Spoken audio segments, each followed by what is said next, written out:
Hello friends, welcome to my channel tech science. आज हम physics first year के lecture number 3 में discuss करेंगे एनर्जी को। अब बेसिकली एनर्जी है क्या? Energy is the ability of a body to do work. किसी जिस्म के काम करने की जो सलाहियत है, जो उसकी कैपेसिटी है, आप उसको एनर्जी कहते हैं। देखिए, अब एनर्जी लिखा हुआ है, मैं इसको पहले फर्स्ट ऑफ ऑल तो डिफाइन कर दूं।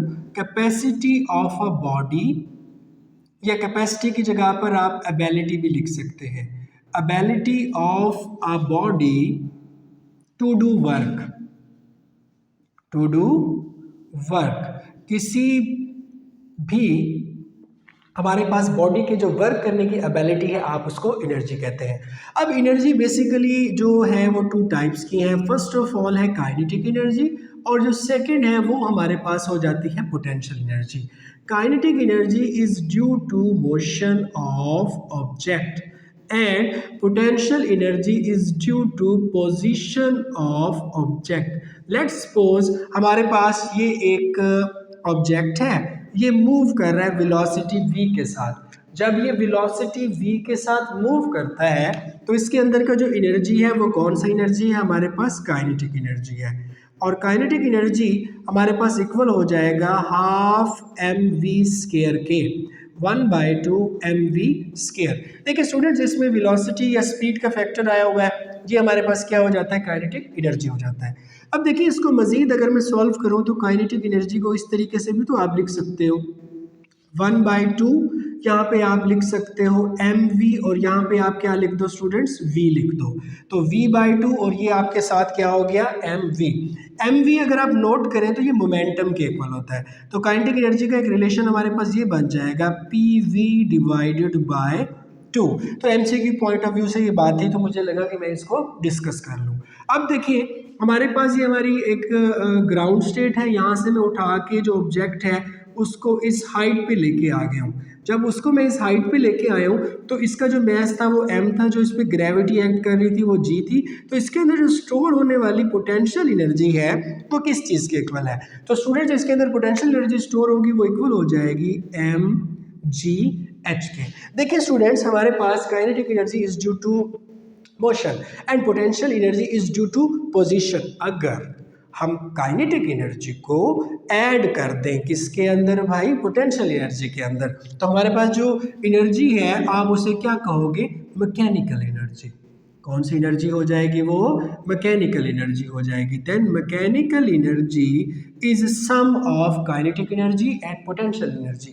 इसको कुछ बुक्स में ऐसे भी डिफाइन किया गया हुआ है कि मैकेनिकल एनर्जी ऐसा एनर्जी है जो मोशन की वजह से है और पोजीशन की वजह से है। तो भाई मोशन की वजह से तो काइनेटिक थी और पोजीशन की वजह से पोटेंशियल थी। So mechanical energy is sum of kinetic energy and potential energy. अब देखिए, एनर्जी को ना आप क्रिएट कर सकते हो ना डिस्ट्रॉय कर सकते हो। It is law of conservation of energy. Energy can neither be created और nor be destroyed. It can be transform from one form to another form. इसको आप एक फॉर्म से दूसरी फॉर्म में ट्रांसफॉर्म करते हैं। अब देखिए students, kinetic energy, potential energy. After kinetic energy और पोटेंशियल एनर्जी हमारे पास आ जाती है इलास्टिक पोटेंशियल एनर्जी। ये क्या चीज़ है? देखिए, इलास्टिक पोटेंशियल एनर्जी होती है due to change in position, change in position of atoms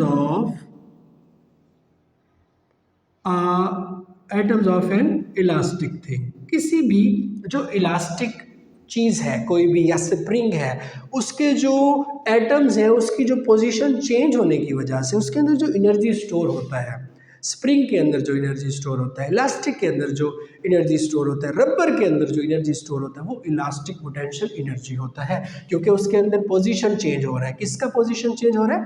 atoms का। एटम्स अपनी जगह से हट जाते हैं, फिर छोड़ने से वो अपनी जगह को वापस, ऐसे खींचा भाई, हट गए, फौरन अपनी जगह को वापस आए। तो ऐसी एनर्जी क्या कहलाती है? Elastic potential energy. और इलास्टिक पोटेंशियल एनर्जी के लिए हम अगर एक स्प्रिंग बनाए, हमने इस स्प्रिंग को स्टूडेंट्स खींचा, इसके ऊपर हमने फोर्स लगाए, इसके अंदर जो डिस्प्लेसमेंट पैदा हुआ वो x, और जो स्प्रिंग कांस्टेंट था वो क्या था? k। तो इलास्टिक पोटेंशियल एनर्जी का क्या फार्मूला हो जाएगा? 1/2 kx²। It is the formula for elastic potential energy. Students, elastic potential energy के बाद हमारे पास जो नेक्स्ट टाइप की एनर्जी है वो है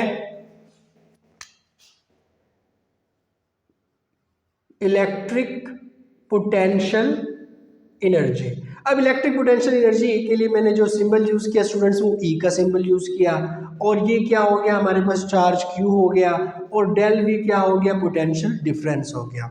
जब हम एक चार्ज को, क्यू मीन्स चार्ज, जब हम एक चार्ज को पोटेंशियल डिफरेंस की वजह से, स्टूडेंट्स किस वजह से, पोटेंशियल डिफरेंस की वजह से एक पॉइंट से दूसरे पॉइंट तक लेकर जाते हैं।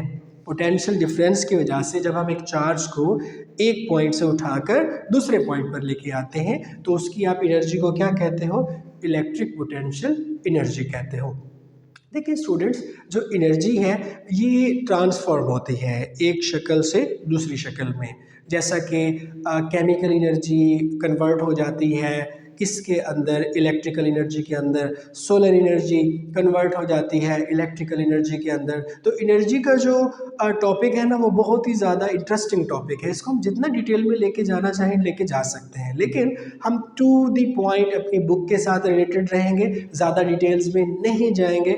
इंशाल्लाह आने वाली जब हम हायर क्लासेस में फ़िज़िक्स को पढ़ेंगे तब अगर ये टॉपिक्स दोबारा आए तो इनको मैं मज़ीद ब्रीफ डिटेल से बताऊंगा। अभी हम नेक्स्ट टॉपिक की तरफ चलते हैं, आप लेक्चर को नोट कर लें। Work energy principal. Work energy principal कहता है कि change in kinetic energy of a body, change in kinetic energy of a body is equal to work done. कि किसी बॉडी के अंदर जो काइनेटिक एनर्जी है उसका चेंज किस चीज़ के इक्वल हो जाता है स्टूडेंट्स, वर्क डन के इक्वल हो जाता है। अब देखिए हमारे पास एक ऑब्जेक्ट है, इसका मैस है m, ये जा रहा है वेलोसिटी v i के साथ, रास्ते में इसका सामना होता है एक स्पीड ब्रेकर से जो इस पर फोर्स लगाता है f। तो स्पीड ब्रेकर की वजह से इसकी जो स्पीड है या वेलोसिटी है वो चेंज होकर vi से vf हुई। अब जो इसकी स्पीड है, जो इसकी वेलोसिटी है वो चेंज हुई, वेलोसिटी के चेंज होने से काइनेटिक एनर्जी भी चेंज हुआ, क्योंकि kinetic energy was directly related to motion. अगर वेलोसिटी चेंज होगा तो काइनेटिक एनर्जी को भी चेंज होना होगा। सो काइनेटिक एनर्जी का चेंज हुआ, तो काइनेटिक एनर्जी का जो चेंज है वो किसके अंदर रिजल्ट होता है स्टूडेंट्स, वो वर्क के अंदर रिजल्ट होता है। तो work done is equal to change in kinetic energy. अब हमने डियर स्टूडेंट्स इसको प्रूव करना है with the help of equations. Equation की मदद से हम इसको क्या करेंगे, प्रूव करेंगे। देखिए हम वर्क डन को इक्वल कर रहे हैं चेंज इन काइनेटिक एनर्जी के। हमने देखिए थर्ड इक्वेशन ऑफ मोशन को यूज़ कर रहे हैं, 2as is equal to vf square minus vi square. देखिए स्टूडेंट्स वर्क डन के लिए s हमने यहाँ से अलहदा किया, 1/2a is equal to vf square minus vi square, that is equation number 1। देखिए हमने यहाँ पर फोर्स को यूज़ किया हुआ है, ठीक है, और फोर्स जो है वो इक्वल होती है ma के, इट इज इक्वेशन नंबर 2। हम मल्टीप्लाई कर देते हैं इक्वेशन नंबर 1 को विद 2 के साथ, मल्टीप्लाई 1 विद 2, 1 को 2 के साथ मल्टीप्लाई करें। देखिए इक्वेशन नंबर 1 में हमारे पास क्या ठहरा हुआ है, s, इस साइड पे इक्वेशन 2 में हमारे पास क्या ठहरा हुआ है, f। अब इक्वेशन हमारे पास जो 2 है उसमें इस साइड पे क्या ठहरा हुआ है, ma, इधर इस साइड पे क्या ठहरा हुआ है, 1/2a vf square minus vi square. देखिए भाई a से a आपने क्या कर दिया, कैंसिल कर दिया। देखिए हमारे पास a से a को कैंसिल किया हमने, जो fs है ये किस चीज़ के इक्वल होता है, हमारे पास वर्क डन के इक्वल हो जाता है। अब m मल्टीप्लाई होगा हमारा 1/2 के साथ, तो हो जाएगा m/2, यहाँ पे अंदर क्या था हमारे पास v square minus vi square, तो इसको ऐसे लिख सकता हूँ 1/2 mvf स्क्वायर माइनस 1/2 mv² देखिए डियर स्टूडेंट्स, ये 1/2 mv² क्या चीज़ है? बेसिकली ये काइनेटिक एनर्जी है। तो जब फाइनल वेलोसिटी थी तो ये हो जाएगी हमारे पास final kinetic energy, final kinetic energy हो जाएगी हमारे पास ये। और जब हमारे पास ये इनिशियल थी तो ये हो जाएगा हमारे पास इनिशियल काइनेटिक एनर्जी हो जाएगा। अब हमारे पास work done is equal to बन जाएगा change in kinetic energy, change in kinetic energy हो जाएगा। अगर ये जो केस था वर्क एनर्जी प्रिंसिपल, ये हमारे पास इक्वल था change in kinetic energy is equal to work done. अगर मैं नोट के अंदर ये चीज़ लिख रहा हूँ वर्क एनर्जी प्रिंसिपल कि जो वर्क है और जो एनर्जी है ये एक दूसरे के अंदर इंटर कन्वर्टिबल है। अगर मेरे भाई पोटेंशियल एनर्जी भी चेंज हो तो वर्क डन तो होगा, तो पोटेंशियल एनर्जी का चेंज किस चीज़ के इक्वल हो जाएगा? mgHF minus mgHI।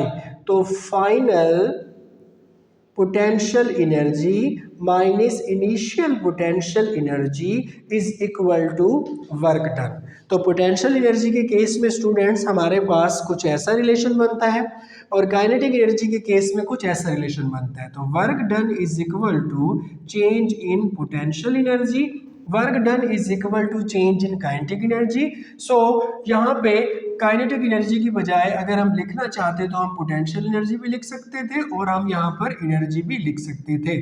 तो work done is equal to change in energy. जल्दी से मैं इस टॉपिक को रिपीट करता हूँ, इस लेक्चर की ये लास्ट टॉपिक है। देखिए work energy principle, change in energy of a body is equal to work done.